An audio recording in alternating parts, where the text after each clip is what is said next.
High viewers, doctors kitchen and blogs এর আজকের পর্বে আপনাদেরকে স্বাগত জানাচ্ছি। আপনাদের সাথে আছি আমি অধ্যাপক ডক্টর নাজনীন নাহার, ক্যান্সার রোগ নির্ণয় বিশেষজ্ঞ। আশা করি আপনারা সবাই খুব খুব ভালো আছেন। তো বন্ধুরা, গাছের মধ্যে জুকিনি হয়েছে অনেক সুন্দর, মানে লাউ বলবো না, শশা বলবো না, জুকিনি বলবো জানি না। তো অফিস থেকে এসেই দৌড়ে গিয়েছিলাম ছাদে, তাড়াতাড়ি করে 3টে জুকিনি ছিঁড়ে আনলাম। আর ভাবলাম যে একটু ইলিশ মাছ দিয়ে যেহেতু রান্না করব, মাছটা একটু কাটানোটাও দেখাই ফেলি। মাছ কাটতে কাটতে আপনার ভাইয়া দেরি করে ফেলছে, কারণ মাছের মাথা লেজ কেটে ফেলছি। হাসান তারিক চৌধুরী, মাছ তো বিশাল মাছ দেখা যাচ্ছে। মাশাআল্লাহ, এটাই আমার স্টোরের শেষ মাছ। ডিম আছে, অনেক বড় ইলিশ দেখা যাচ্ছে। আজ সহই কাটি, একটু শক্ত থাকতে থাকতেই ফ্রিজ থেকে যেহেতু মাছটা বের করেছি।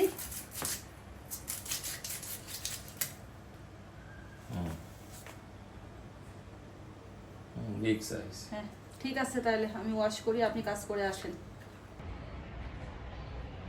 বন্ধুরা, সরাসরি চলে এসেছি আজকে ছাদ বাগানেই। আমার আজকের কর্মব্যস্ত দিন আপনাদেরকে আমি দেখাবো। দেখুন, এইটা তুলতুরে আদম, মাগো দেখেন কি অবস্থা, জুকিনি নাকি শশা হয়ে গেছে। এই আদম তুই ধর তো, ভিডিওটা ধর। ও মাই গড,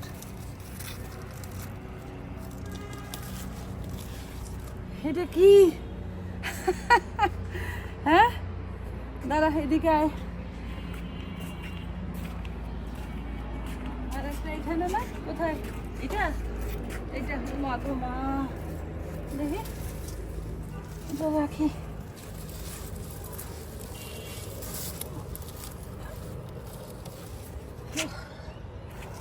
কি অবস্থা। তো বন্ধুরা চলুন একেবারে রান্নাঘরে। আর নেব না, ঠিক আছে বন্ধুরা। এখানে আর একটা, মানে মনে হচ্ছে যে শশা তো না, লাউ।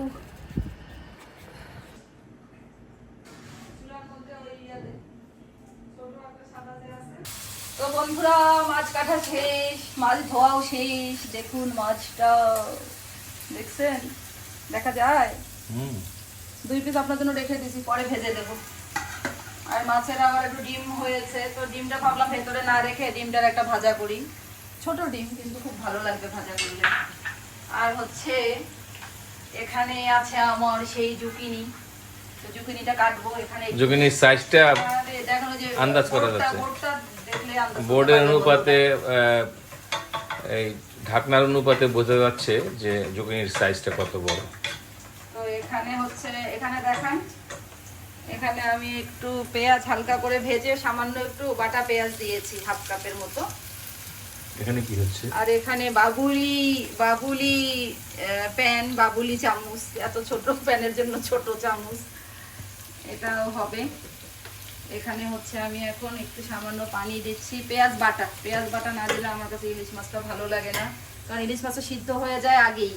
আর এই দেখেন আপনার আম্মার পাঠানো হলুদ, কালারটা দেখেন খালি, হরিদ্র। দেখছেন? আমার দাদা যখন বাজারে যাওয়ার আগে লিস্ট করে করে উনি বাজারে যেত, এত সুন্দর মাছ। তো উনি লিস্টের শুরুতে, বুঝছো, আব্দুল লতিফ চৌধুরী যখন বাজারে যেত, তো সাপ্তাহিক বাজার করতে যাওয়ার আগে উনি বসে বাজারের লিস্ট লিখতো। ওটার নাম দিত উনি ফর্দ। তো ফর্দের শুরুতে উনি লিখতো হরিদ্র, মানে লিস্টের শুরুতে নাকি হলুদ আগে লিখতে হয়। এটা আগের দিনের ট্রেডিশন। হরিদ্র মানে হলো হলুদ। আমি বুঝতাম না তখন হরিদ্র মানে কি, তো উনি হরিদ্র লিখবেই। ইলিশ মাছটা এমন যে কিছু না দিলেও খাওয়া যাবে। এখানে সবগুলাতেই একটু হলুদ, মরিচ আর একটু জিরা বাটা দিয়ে দিলাম। আর ডিমেটার মধ্যে সামান্য একটু রসুন দিব, এই জাস্ট ছুঁয়ে দেওয়া। দেখি ভাইজান, কষ্ট করা লাগবে না, অনেক কষ্ট করছেন। এটা কষতে কষতে আমি এখানে মাথাটা দিয়ে দেবো বন্ধুরা, কারণ মাথাটা তো একটু সিদ্ধ হতে সময় লাগবে। মাথার লেজটা একটু দিয়ে নাড়াচাড়া করি। আর এখানে দেখুন, দেখি আমার চামচটা কোথায়। এই যে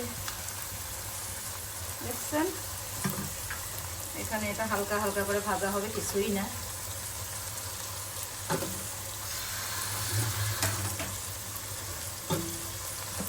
আজকে কি রাস্তায় জ্যাম ছিল?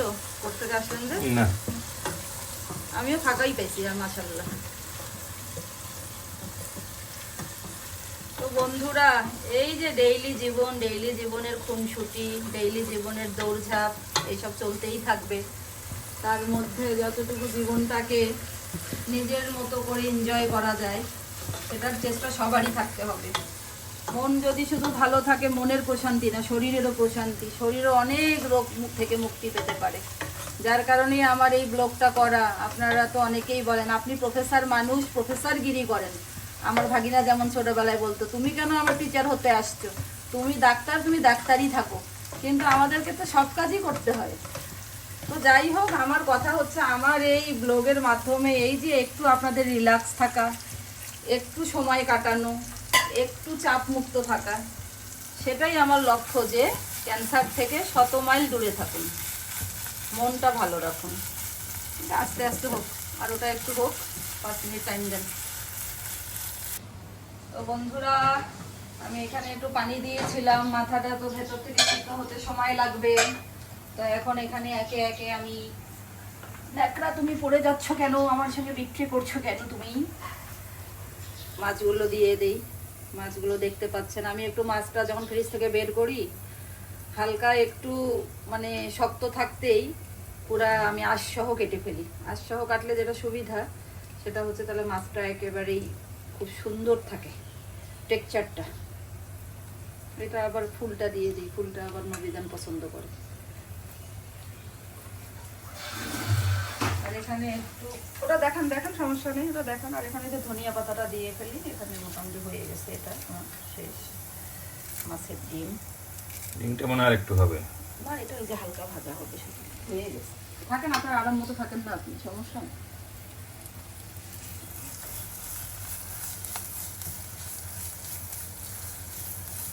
এটা একটু হালকা ক্রিস্পি হবে, এই রান্না শেষ।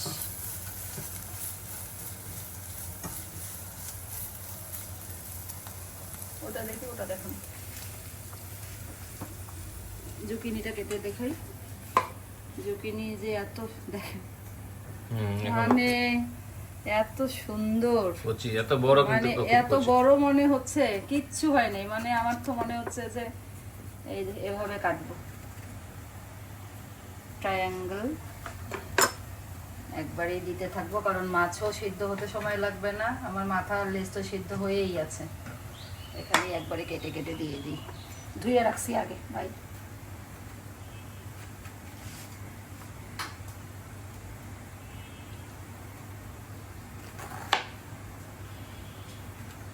এত বড় ঝুঁকিনি যে মানে একটা মাছের জন্য অনেক বেশি।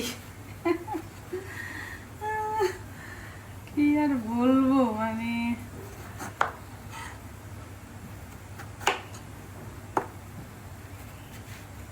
একটা বড় উঠলেই ঝুঁকিনি সিদ্ধ হয়ে যাবে।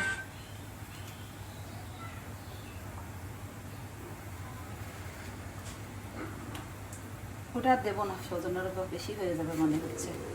ভাজা খাওয়া যাবে।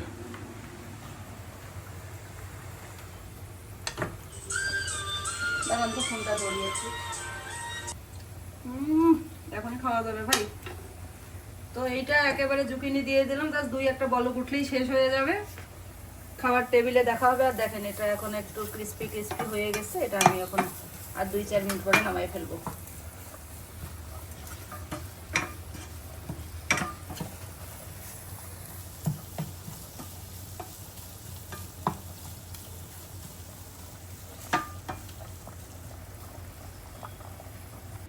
তো বন্ধুরা, আমার খাবারের ফাইনাল লুকটা দেখুন।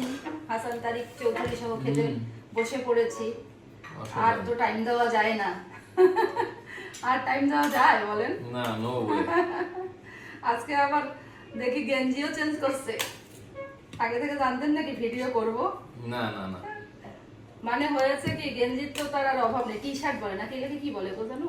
এগুলো যেটা বাসায় পরেন, টি শার্ট। এবার তোর অভাব নেই, কিন্তু তার আরাম লাগে যেগুলা সেগুলাই পরে প্রত্যেকটা দিন। ডিম ভাজা, পন্ডিত দুইজনের জন্য রাখি। এটা আগে একটু টেস্ট করেন, তারপরে মাছটা দিই। দেখি কি অবস্থা। চমৎকার চমৎকার চমৎকার আসলেও। মাশাআল্লাহ, খুবই আসলে মানে কি বলবো, দুর্দান্ত, অসাধারণ।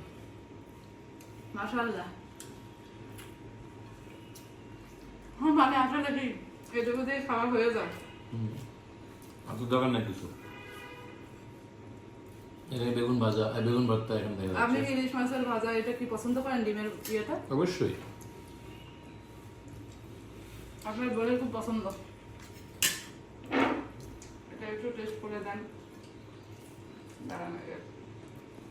ভালো একটা মাছের পিস বের করে। বের হয়ে গেছে বাবাজি। বের হও তুমি ঝোলের মধ্যে থেকে। এখানে দাও জুকিনি। আচ্ছা, জুকিনিটা একদম গলায় ফেলে নেই, বুঝছেন? না, ভালো লাগবে, এইভাবেই ভালো লাগবে।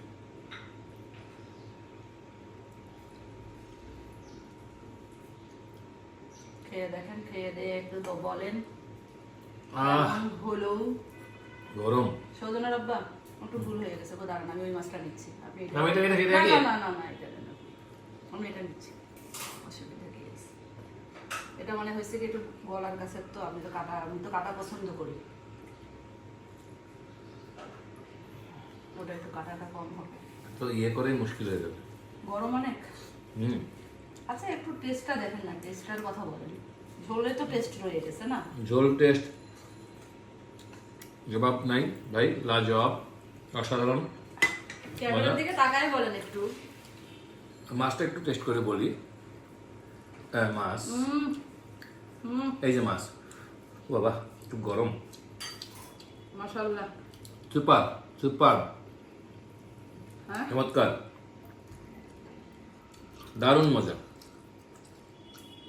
I like it. আজকে রাতে আমার শাশুড়ি আসবে বন্ধুরা। তো আমার শাশুড়ি আবার কাটা তো নিজেও বেছে খেতে পারে না, ছেলে মেয়েদেরকেও কাটা বেছে খাওয়া তো শেখায় নাই। যাই হোক, এটা কোনো দুর্নাম করছি না। তো আমার শাশুড়ি ইলিশ মাছ পছন্দ করে অনেক, যত কাটাই হোক ইলিশ মাছটা উনি খাবে, কই মাছটা খাবে। তো রান্না করে ফেললাম যে রাতের বেলা আম্মাও খাবে।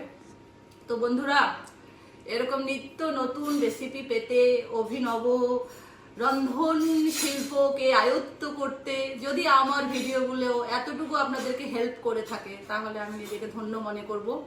আর আসলে রান্না না, রান্নার ছলে ছলে কথা বলা, রান্নার ছলে ছলে মনটাকে খুশি রাখা, এটাই আমার হচ্ছে মোটো। তো বন্ধুরা, খুব খুব ভালো থাকবেন, আমার চ্যানেলটির পাশে থাকবেন, সাবস্ক্রাইব করে আমার চ্যানেলটিকে একটু সামনের দিকে নিয়ে যেতে সাহায্য করবেন। আপনারা তো বন্ধু হওয়া, সাবস্ক্রাইব করা মানে কি আমার বন্ধু হলেন, এটা তো আমার অনেক বড় পাওনা, তাই না? তো বন্ধুরা, খুব খুব ভালো থাকুন। আল্লাহ হাফেজ।